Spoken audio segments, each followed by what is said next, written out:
This video is for educational and infotainment purposes only. It is not intended to encourage or glorify the use of illegal drugs, violence, or criminal activity in any way. Chaos usually follows the arrest of any drug cartel leader, and it certainly has gripped the state of Sinaloa after the capture of El Mayo. They've seen over 200 murders, gun battles in upscale neighborhoods, tractor trailers set aflame on the highway, and people being plucked from their cars by armed men in broad daylight.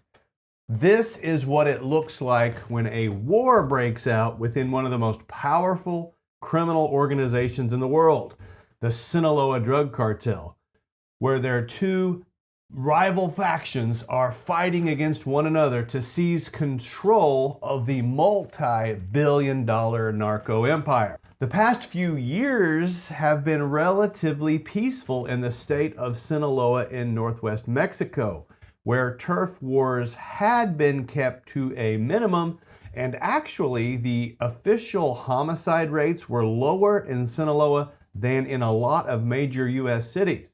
Then, in late July, came the unthinkable betrayal. Ismael El Mayo Zambada Garcia, a godfather of the cartel, was reportedly tricked by the son of his former ally El Chapo. He was abducted, forced onto a flight to the United States, and arrested by U.S. agents. Since that time, all hell has broken loose. I'm Joshua Roberts, attorney at law, and you are watching Lawyer Up. This is episode 7 of the arrest and trial of El Mayo. In this episode, we will be focusing on the chaos and the infighting in Sinaloa following his arrest. And El Mayo described the basis of the treachery in a letter released by his lawyer, in which the drug lord said that on the day he was arrested, he'd been lured to a supposedly friendly meeting and then ambushed and kidnapped by one of the sons of a fellow cartel co-founder, Joaquin Guzman. And this wasn't the first time one of the Capos families had been accused of double-crossing the other. Tensions had been simmering between the two sides since El Chapo was captured and put on trial in the United States back in 2019, where one of El Mayo's sons offered damning testimony against the drug lord that helped put him away for life. But for a month after El Mayo's abduction and arrest, the state of Sinaloa was quiet, waiting to see whether the cartel heirs might be able to come to some resolution. Well, in early September, the answer came. An eruption of killings that signaled the beginning of an all-out internal war.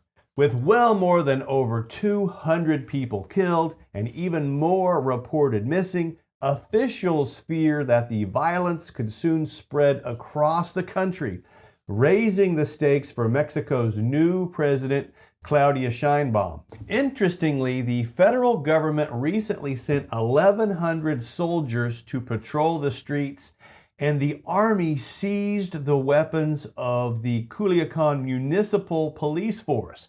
It was a move that experts say reflects the concern about collusion between the cartel and the local police force. Under former President Andrés Manuel López Obrador, the government had tried to avoid direct confrontations with armed groups in an effort to limit mass casualties. Now President Sheinbaum has vowed to continue that strategy, stating, quote, "Security forces must prioritize protecting civilians and not generate confrontations that cause more deaths," end quote. Before stepping down, President López Obrador blamed the United States for the violence, which he said began because of the decision of the U.S. government to orchestrate the plan to arrest El Mayo. Now, the U.S. State Department denies those allegations, stating that there was no U.S. law enforcement operation conducted in Mexico related to the arrest of Ismael Zambada Garcia. Regardless, violence has ensued. Recently, Sinaloa police found a white van spray painted with, quote, "Welcome to Culiacan," that was found outside of a taco shop in the capital. Crammed inside were the bodies of at least 5 men who had been killed days earlier. Now, Governor Ruben Roca Moya of Sinaloa said in an interview, quote, "The government is not overpowered. On the contrary, we're increasingly better positioned to confront the violence." But the people of Sinaloa don't seem to trust that anyone has control over the brutality. Residents are following a self-imposed curfew. They're sheltering inside after dark. Parents are refusing to send their children to school out of fear that they may get caught in crossfire. Stores and restaurants are empty. Armed men recently forced 2 local mayors out of their vehicles and stole their cars. That according to a spokesman for the state's attorney general's office. In Ilota, an area about an hour south of Culiacan, they have seen a great deal of fighting. Local store owner Rosario Salazar says that she takes cover when the caravans of armed men roll through town.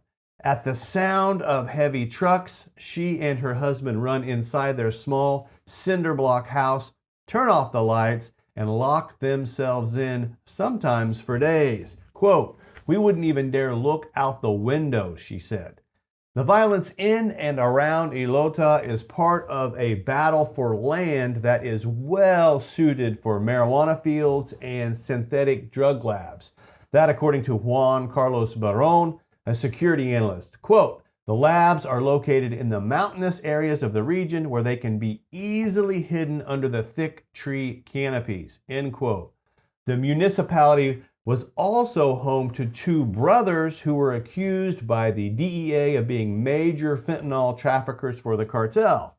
Well, that was until August when one of the men was found dead and the other brother has disappeared. Their houses were burned and left riddled with bullet holes. And at one point, a tiger named Tita escaped from a house that was set on fire, which officials said belonged to a supposed cartel member. For those that are interested, Tita was eventually captured and is now in the Culiacan Zoo. Now, outbursts of violence have rocked Sinaloa before, but residents say that this current wave is more intense than anything that they have experienced. For example, if you recall back in 2019, Mexican security forces briefly arrested Ovidio Guzman Lopez, another one of El Chapo's sons, in Culiacan, but then were forced to release him after cartel gunmen laid siege to the city. When Guzman Lopez was recaptured last year, his henchmen again caused mayhem in the streets, forcing the airport and several government buildings to shut down. But those episodes were over in a couple of days. In southern Sinaloa, many residents have remained trapped inside their homes for well over a month. Quote, "How am I supposed to feed my children?" end quote, said Luis Sapiens, a farmhand in Ilota. Sapiens, who is age 37, normally works 7 days a week in a greenhouse to provide for his wife and 2 daughters. Now he says he can only go in when his boss says it's safe. Now, the local government delivered food to his neighborhood a couple of weeks ago, but other than that, residents are fending for themselves. The local school is still shut down because teachers are too scared to come to town. Quote, "We are at a critical moment right now," said Eduardo Guerrero, a Mexico City-based security analyst. "If they don't stop what is happening in Sinaloa soon, it will spread across Mexico and become unmanageable." A messy situation and battle for control indeed. So that is the update on the current state of affairs within the Sinaloa cartel, with the Los Chapitos faction fighting the Los Mayitos or Le Maiza faction, fighting for control of the Sinaloa cartel. If you enjoyed the episode, hit that like button. If you haven't subscribed, what are you waiting for? Please subscribe now. I'm Joshua Roberts, attorney at law, and you've been watching Lawyer Up.